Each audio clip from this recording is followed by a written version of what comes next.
fire, fire, fire, fire.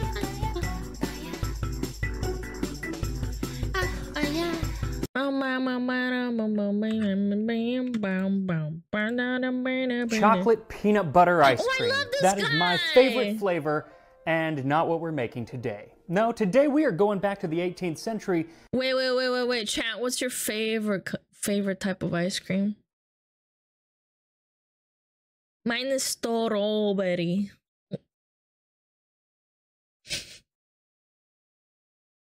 Strawberry based, coconut, cookies and cream, chocolate, mint chip, cheese ice cream? What? Lemon? You like lemon ice cream? And you are weird. And Slavs. Lemon, chocolate almond, cherry Garcia, chocolate, vanilla, strawberry syrup, tuna, fish ice cream. Alright, quit your trolling. Sorbets. Hot dog ice cream, vanilla with strawberry syrup, mint chocolate with melted peanut butter on top. Damn, what the fuck? Vanilla? I need a vanilla one. Yeah, shit. Green sour apple? You're weird. You are weird, dude. Vanilla's perfection for me. Aww. Kiwi ice cream is also bussin'. Kiwi ice cream tastes so good, man. I've had some before. It's really good. And making a Parmesan cheese ice cream.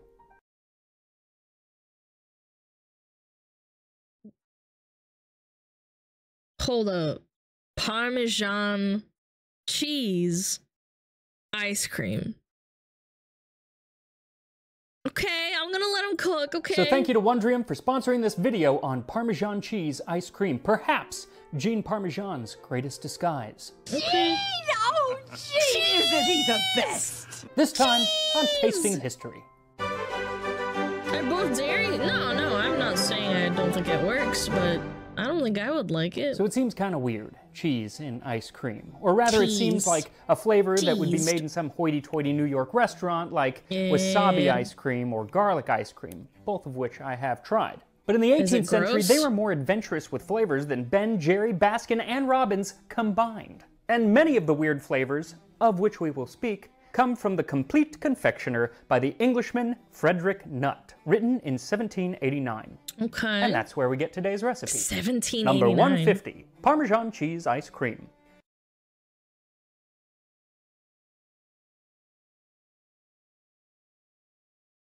What if you put like tomato sauce on it too? Would that work? Or does it just cheese ice cream? Take 6 eggs, half a pint of syrup, and a pint of cream. Put them into a stew pan and boil them until it begins to thicken. Then rasp 3 ounces of Parmesan cheese, mix and pass them through a sieve, and freeze it. It's actually really simple, and since it was written before the imperial pint was around, I didn't have to do a lot of math to make the conversion to modern American units. So for this recipe, I need 6 eggs. 6 medium eggs to be specific, because eggs were smaller back then. But if you are using extra large eggs, use 5, and it's not going to make much of a difference. Also, what does make a difference is they need to be at room temperature.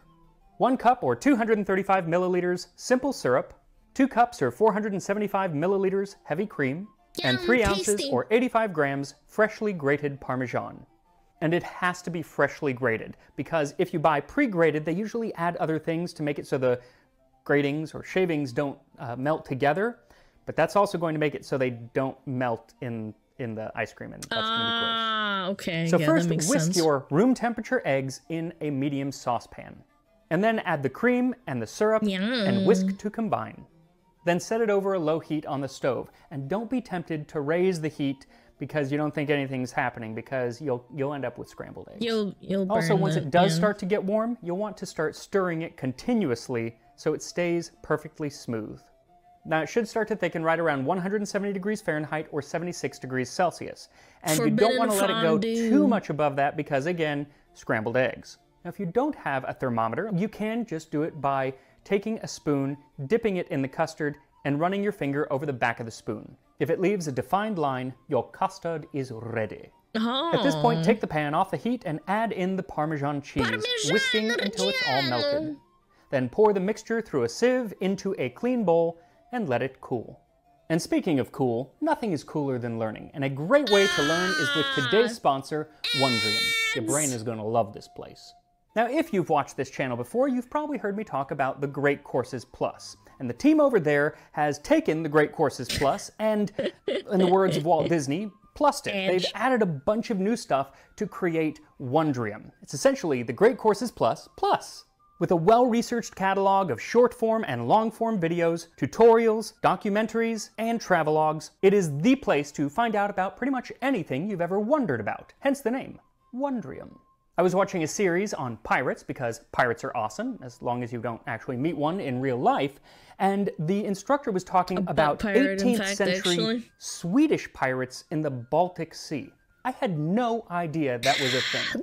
The One Piece is real! So if you've ever wondered about pretty much anything, Wondrium is going to be your new favorite place. And they are offering a free trial for the viewers of Tasting History. Pirates Just are click great. the Yeah, link, but it's not great being a pirate, all that screwy and stuff. wondrium.com/tastinghistory in the description below to start your free trial today. Now, once your Parmesan custard has cooled, it is time to freeze it. Now, you can use an old-style manual churning and freezing technique, or you can use a modern one. They pretty much tend to do the exact same thing. But regardless of what you use to churn your ice cream, go ahead and hit that like button, and as your ice cream churns, let me churn you up the story of ice cream. I can't wait! Yay! So iced foods and iced drinks are really nothing new. The ancient Romans and the Greeks both took mountain snow and put honey and wine over them, and Athenaeus describes Greek ice houses to keep it cold. In the island of Kimolos, underground refrigerators are constructed in summer, where the people store jars full of warm water and draw them out again as cold as snow. Well, how about that? Now, further east, in China, during the Tang Dynasty, they were heating fermented milk with camphor, then letting it cool and pouring it over ice. And in 4th century Japan, Emperor Nintoku declared June 1st to be National Ice Day, though he was using it mostly to chill his sake. But none of these would really be considered ice cream like today. The fermented milk is probably the closest thing. Now, the next real step in ice cream's evolution, which actually didn't involve cream, took place in 11th century Arabia and Persia. They made something called sharbat, or sherbet, and we get a detailed description of it from Sir Thomas Herbert on his travels to Persia in the 1620s.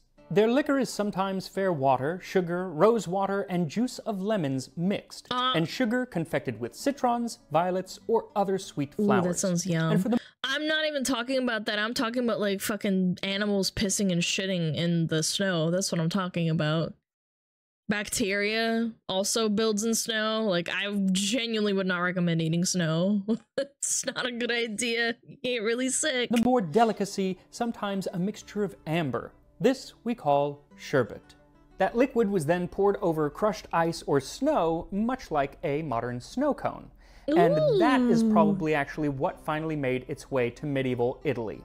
Now, we don't know who actually brought it to Italy, though it was most likely not Marco Polo, even though he almost always gets the credit.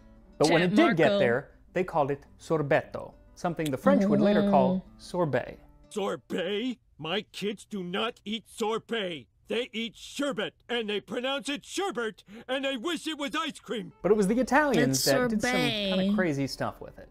In 1558, Giambattista della Porta described a wine slushy made by chilling diluted wine with ice and saltpeter. Later on, just salt. Now, that combination had been used in freezing and preserving foods all over the world for a very long time, but this seems to be the first time, at least in Europe, that it was used to make anything like ice cream. Now, it's also around this time that doctors began to weigh in on the dangers of this cold dessert. Cold food and drink had been taboo since... Wait, cold food is bad for you? They thought it was bad?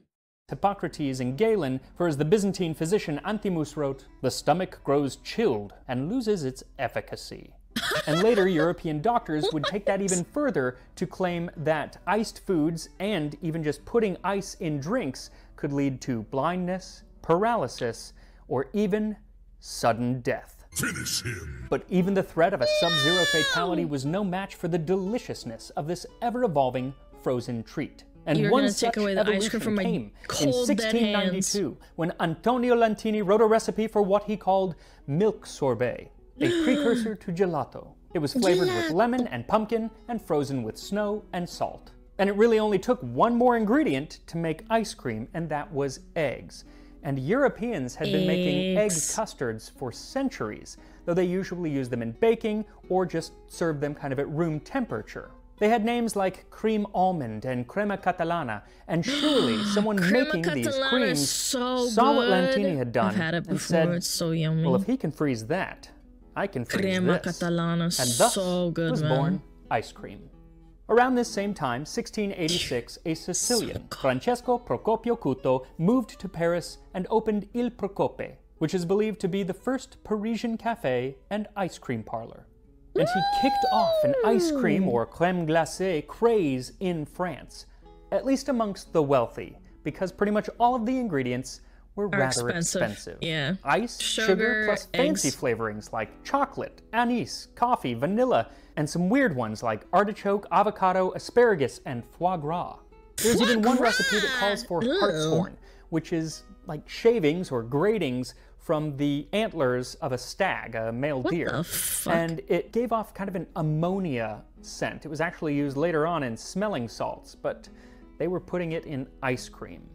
And just like you might add texture today with sprinkles or chopped nuts, they would add texture to their ice cream in the form of dried rye breadcrumbs, which actually kind of weird sounding, but I bet it's pretty good. It's bread. So it's I mean, not it can't that taste weird bad. that our recipe today uses Parmesan cheese, especially when you consider that one of the early names in France for ice cream was cheese. Fromage glacé. Not because it was actually made with cheese, but because it would be frozen in molds, the same molds that were used to mold cheese. And I'm sure this is not the case, but I do kind of wonder, was the first person who added cheese to ice cream just making an error in translation? All right, then it says we just add a bit of cheese.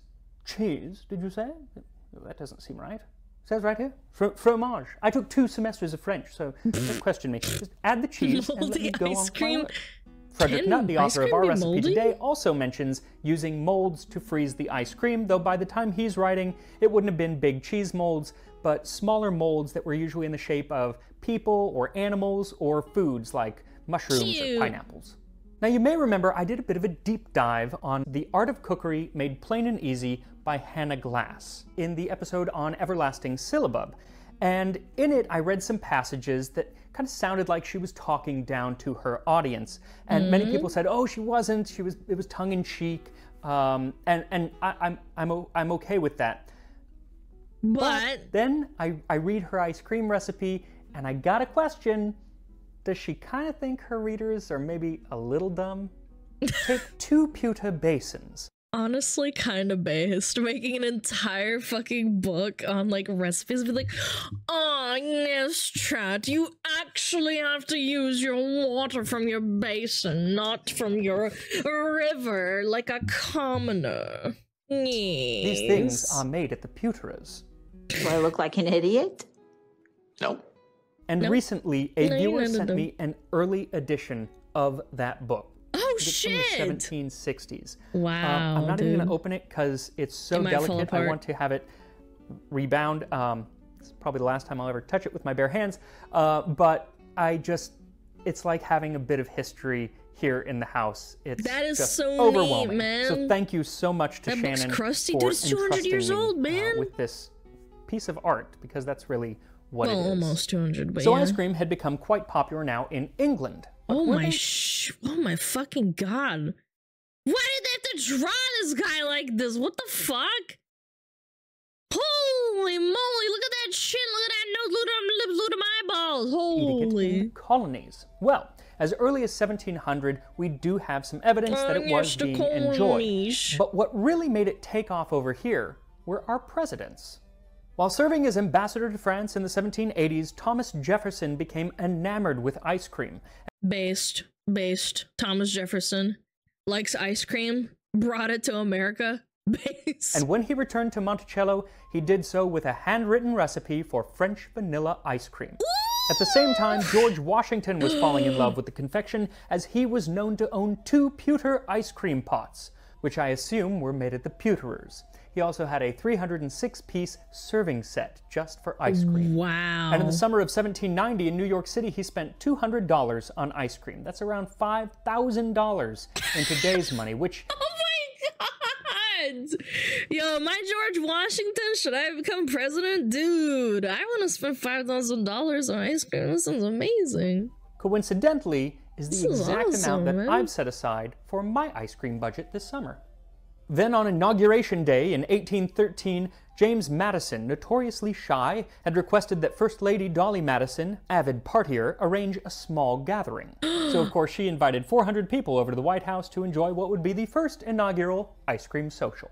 Then in 1829, when 20,000 of Andrew Jackson's supporters crowded into the White House to celebrate his inauguration, they tracked in mud and destroyed the furniture and had to be coaxed outside with ice cream and whiskey, which is a wonderful combination.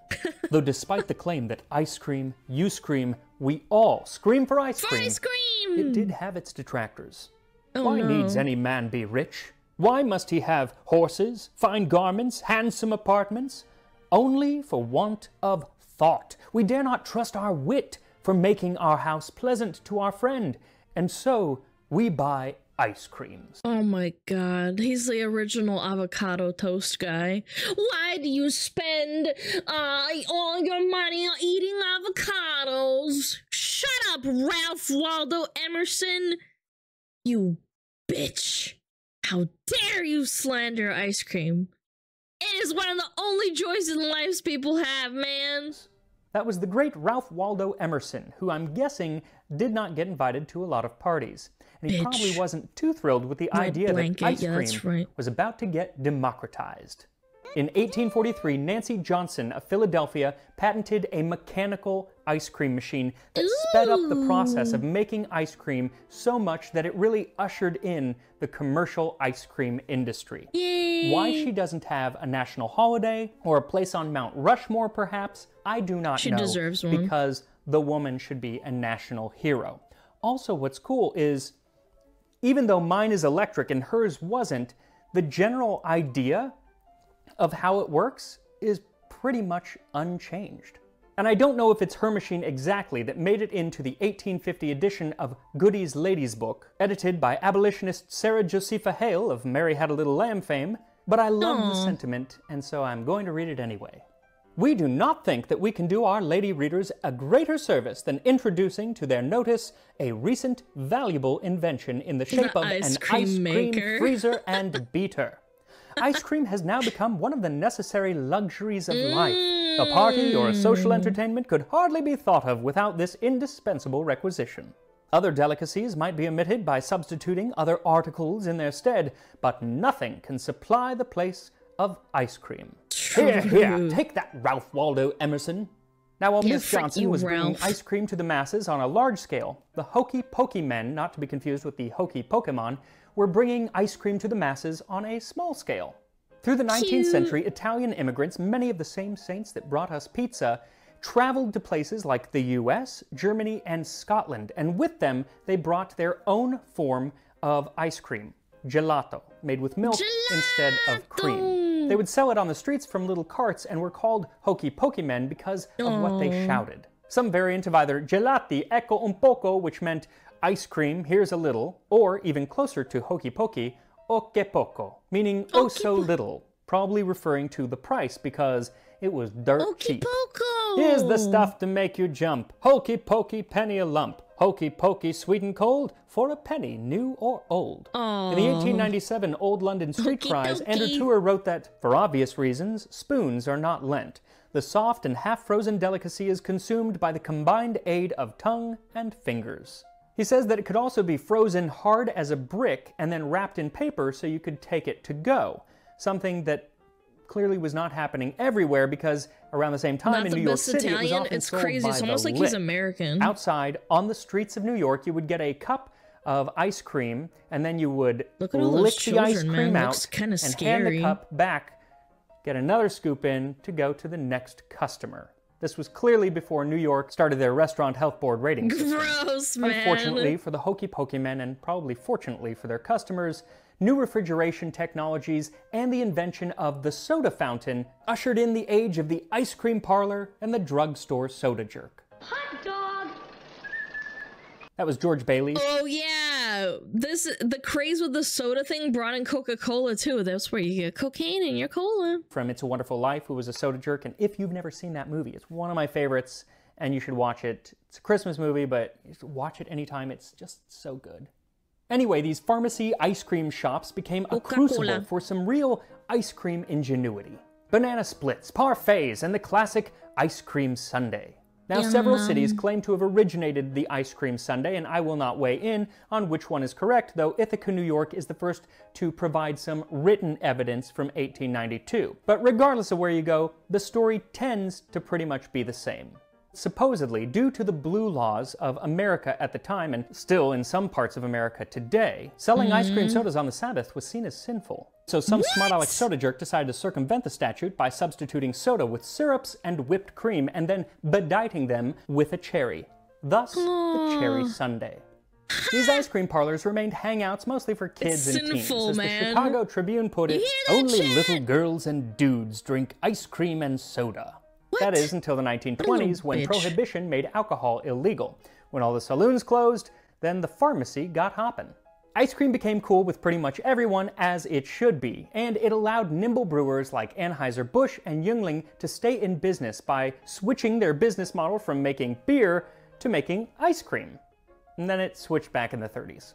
Now from there, the story of ice cream really blows up because it just takes over the world and becomes popular absolutely everywhere. And so I'm actually going to leave it there for today because I can't do the rest of its history, the 20th century, real justice until maybe I do another form of ice cream sometime in the future. Though I will put a link to a wonderful book on ice cream in the description. It's by Laura B. Wise, and it's really, really interesting. So you can read that if you just can't wait. And speaking of not waiting, I'm not waiting any longer to try this Parmesan ice cream. So once it's churned and frozen, then it's ready. Now you can eat it right now. It's going to be a little bit more like soft serve, but they would have eaten it like that at the time. Though he's not specific, and he does mention freezing it in molds, which would make it quite hard. So you can put it into the freezer for a few hours to kind of replicate that. It's probably going to be more like ice cream that you would get at the store today. But for me, I can't wait, so I'm eating it now. And here we are, 18th century Parmesan cheese ice cream. It is getting melty pretty fast, which actually matches a lot of the descriptions of 18th century ice cream, so that works. All right, try it, man. I can't tell if I smell the cheese or not. I really was worried that it was going to be like overpoweringly smelly, but well, Parmesan doesn't really smell that bad.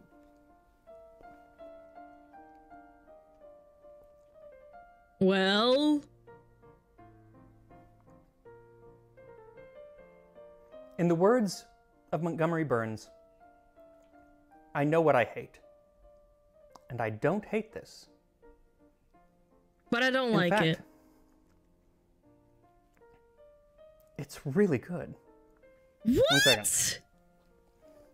Parmesan? It's so smooth and creamy and sweet, and the Parmesan is there, but it's not... If I didn't know it was Parmesan, I don't know that I would know that it was Parmesan. It's like this interesting cheese savory ice cream, flavor, man. But it doesn't taste like cheese, and it's not like overly salty or anything. Well, he only put a little bit. My favorite thing that I've ever made on the channel. Like Wait, he didn't put any sugar in there, right? Yeah, like I don't think it would taste bad. I'm gonna eat the entire thing that I've made, not in one sitting. Yeah, I watched the trailer, man. It's delicious. It's out. I know.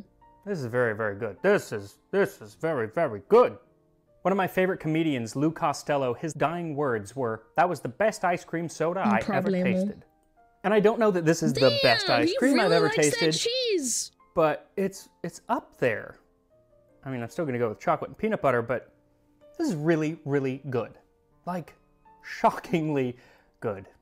Anyway, you should definitely make it. It's not that hard. So make sure to follow me on Instagram and click the link in the description for your free trial of Wondrium. And I will see you next time on Tasting History, a few pounds heavier because I will have eaten all this ice cream by then. Cheers. Well, I'm happy for him. Will you make it? I don't have an ice cream machine, man. I want a cooking stream one in a year when I buy a house. That's a good video though. I like this guy. He's nice. He makes an interesting history cooking videos. Put it in a freezer. I have no fucking place to churn it with, you fucking dum-dum. I don't have a machine. Have you ever mixed coffee powder into anything chocolate? Yeah. Yeah, I love ice cream. By hand, I don't have... Oh my god, man. I don't have a whisk to beat it with. I don't have one. You guys are fried. I can't do it. I am not fucking beating ice cream with a fucking fork and a spoon. That's it. No, absolutely not. Hell no. You guys are fucking fried if you think I'm gonna do that. I'd love to have like an ice cream machine to use, but no.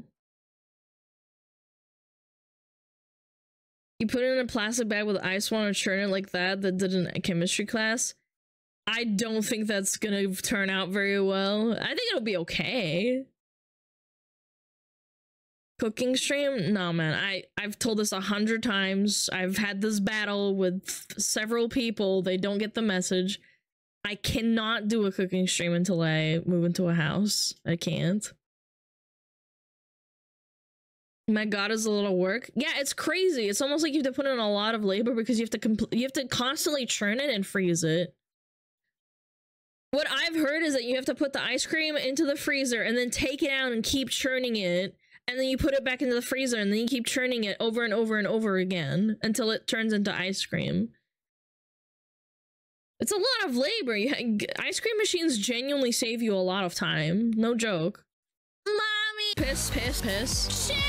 Piss, piss, piss, piss, piss, piss. Fuck, fucking shit on calm. Piss myself. Fuck, piss, piss, piss, piss, piss, piss, piss, piss, piss, fuck, piss, fuck, piss, piss, piss, piss, fuck, piss.